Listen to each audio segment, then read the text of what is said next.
Assalamu alaikum wa rahmatullahi wa barakatuh. Brothers and sisters, the unseen world of the jinn is real. They live among us, though we cannot see them, and just like humans, some are Muslim, and some are not.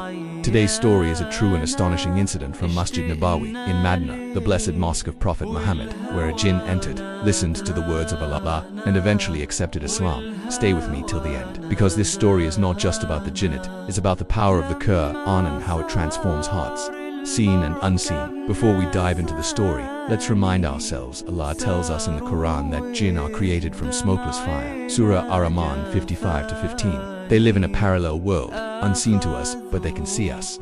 Just like humans, they eat, drink, marry, have families and, most importantly, they are also tested with free will. Some believe in Allah, and some reject Him. Allah says in Surah At-Dariyat 51-56, "And I did not create the jinn and mankind except to worship me." So yes, jinn can be Muslim, Christian, Jewish, or and just like us, they too are moved by the words of the Quran.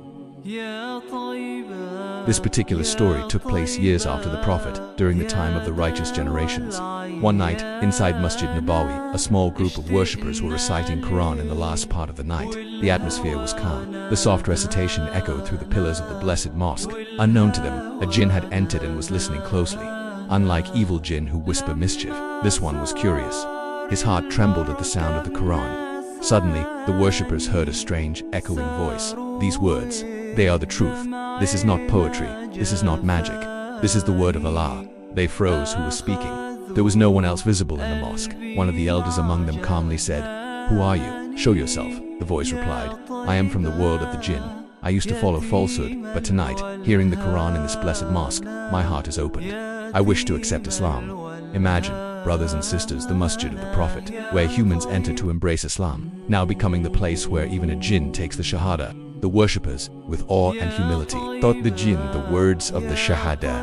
Ashadu an la ilaha illallah wa ashadu anna Muhammadan Rasulullah. The jinn repeated after them, his voice trembling yet firm.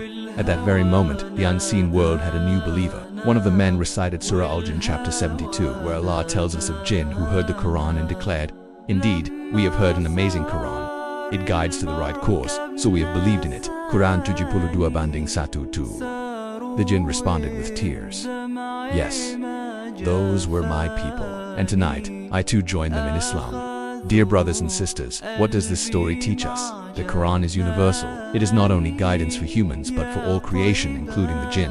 Masjid Nabawi is blessed. Its walls have witnessed countless shahadas from humans and even from the unseen. Never underestimate the power of the Quran. If its words can move a jinn, an unseen being with free will, then surely they can move our hearts too. Faith knows no boundaries. Young or old, rich or poor, human or jinn, those whom Allah guides, none can mislead. Brothers and sisters, ask yourself, when was the last time I recited Quran and let its meaning touch my heart? Do I reflect on its verses, or do I just recite without understanding? If even a jinn can recognize its truth and submit, then what excuse do we, as humans, have to neglect it? The Prophet said, "Indeed, Allah elevates people with this Quran and lowers others with it." So he Muslim, let us strive to be among those elevated by the Quran.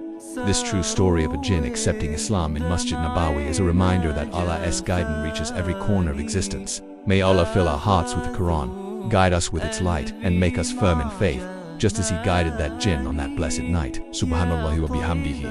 Subhanallahi al-Azim. Wassalamu alaikum wa rahmatullahi wa barakatuh.